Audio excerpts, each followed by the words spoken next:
اعلیٰ حضرت امام اہل سنت رحمۃ اللہ تعالی علیہ نے اس خاص عقیدہ ختم نبوت کے تحفظ کے لیے اور اس کے منکرین کے خلاف جو آپ نے کام کیا، آپ کی تحریرات اور جو بھی فتاویٰ ہیں، اس بارے میں آپ کیا ارشاد فرمائیں؟ اس میں یہ ہے کہ چونکہ یہ مرزا قادیانی کے حوالے سے ہی یہ ساری تحریک چلی، تو 1908 کے اندر وہ مرا، اور اعلیٰ حضرت رضی اللہ تعالی عنہ کا ہی یہ زمانہ ہے کہ آپ کا وصال جو ہے اس کے بہت بعد میں ہوا، 1921 کے اندر۔ تو اب یہ ہے کہ اعلیٰ حضرت علیہ الرحمہ تو مجدد تھے، یعنی آپ کا ہم نام ہی یوں لیتے ہیں کہ مجدد دین و ملت، بے شک دین و ملت کو نئے سرے سے تازہ دم کر دینے والے، اس کی تجدید کرنے والے۔ اور مجدد کی جو تشریف آوری ہے، یعنی اللہ تعالیٰ جو کسی کو مجدد بناتا ہے وہ مجدد بننا ہوتا ہی اس لیے ہے کہ دین کے اندر اگر دین کے معاملے میں اگر کوئی فتنہ کھڑا ہوا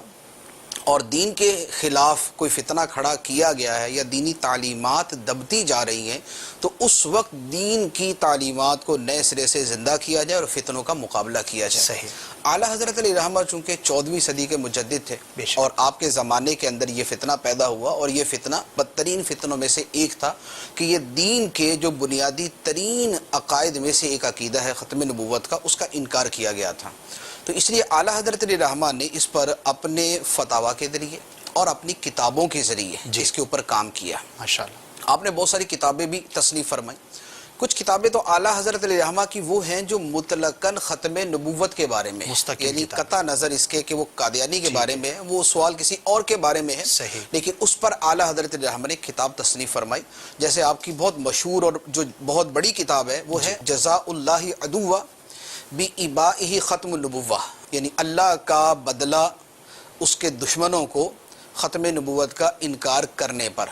یہ ختم نبوت کے نام سے بھی یہ کتاب ملتی ہے، اور اس پورے نام کے ساتھ بھی چھپی ہوئی ہے جزاء اللہ عدوہ بِإِبَائِهِ ختم النبوہ۔ یہ مطلقاً جو ہے وہ ختم نبوت کے حوالے سے ہے، اور اس میں بھی کسی شخص کے حوالے سے ہی سوال ہے اور اس کے اعلیٰ حضرت علیہ رحمہ نے جوابات ارشاد فرمائے۔ اسی طرح آپ کی ایک دوسری کتاب ہے جو احادیث مبارکہ کی روشنی میں ختم نبوت کے عقیدے کو بیان کرنے پر مشتمل ہے، ماشاءاللہ، اس کا نام ہے المبین ختم النبیین۔ ماشاءاللہ، یہ کتاب بھی آپ کی اسی حوالے سے ہے۔ صحیح۔ اور اسی طرح آپ علیہ رحمہ کی ایک اور کتاب ہے السوء والعقاب علی المسیح الکذاب۔ یہ پھر یہ قادیانیوں کے حوالے سے یہ سلسلہ شروع ہو جاتا ہے، اس میں ایک یہ کتاب ہے۔ اسی طرح جو اعلیٰ حضرت علیہ رحمہ کی مشہور کتاب ہے حسام الحرمین علی منحر الکفر والمین، اس کے اندر بھی قادیانی کا سب سے پہلے تذکرہ ہے، اور اسی کے اوپر سب سے پہلے اس میں فتویٰ دیا گیا ہے۔ اسی طرح اعلیٰ حضرت علیہ رحمہ کی ایک اور کتاب ہے قہر الدیان علی مرتد بقادیان، کہ قادیان کے اندر جو مرتد ہوا اس کے اوپر اللہ تعالیٰ کا قہر، قہر الدیان علی مرتد بقادیان۔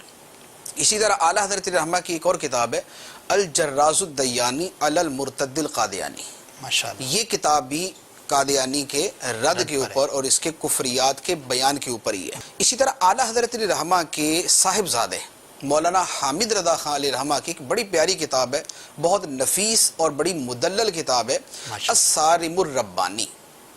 اس نام سے یہ کتاب ملتی ہے۔ یہ بھی قادیانی کے رد کے اندر ہے، اور یہ عقائد کی وضاحت پہ بڑی خوبصورت کتاب ہے، اور مین اس کا عقیدہ وہی ہے حضرت عیسیٰ علیہ السلام کا آسمان پر اٹھایا جانا، زمین پر تشریف لانا اور ختم نبوت کا موضوع۔ تو یہ وہ کتابیں ہیں جو اعلیٰ حضرت علیہ رحمہ نے تصنیف فرمائی۔ پھر آپ کے شاگرد ہیں، آپ کے مریدین ہیں جنہوں نے بہت ساری کتابیں اس موضوع پر لکھی، پھر تحریک چل پڑی، پھر یہ تحریک چل پڑی، اور پھر یہ اسی کا سلسلہ تھا کہ اعلیٰ حضرت علیہ رحمہ کے خلیفہ مولانا عبدالعلیم میرٹھی رحمۃ اللہ علیہ، پھر آگے ان کے صاحبزادے نے یہ تحریک چلائی، اور اسی کے نتیجے کے اندر قادیانیوں کو جو ہے باقاعدہ قانونی طور پہ کافر قرار دیا گیا۔ اعلیٰ حضرت علیہ رحمہ کے زمانے میں ہی پیر محل علی شاہ صاحب رحمۃ اللہ علیہ کی ذات مبارکہ بھی وہ ہیں کہ جنہوں نے اس پر بے پناہ کام کیا، یعنی جنہوں نے اپنی زندگی کا ہدف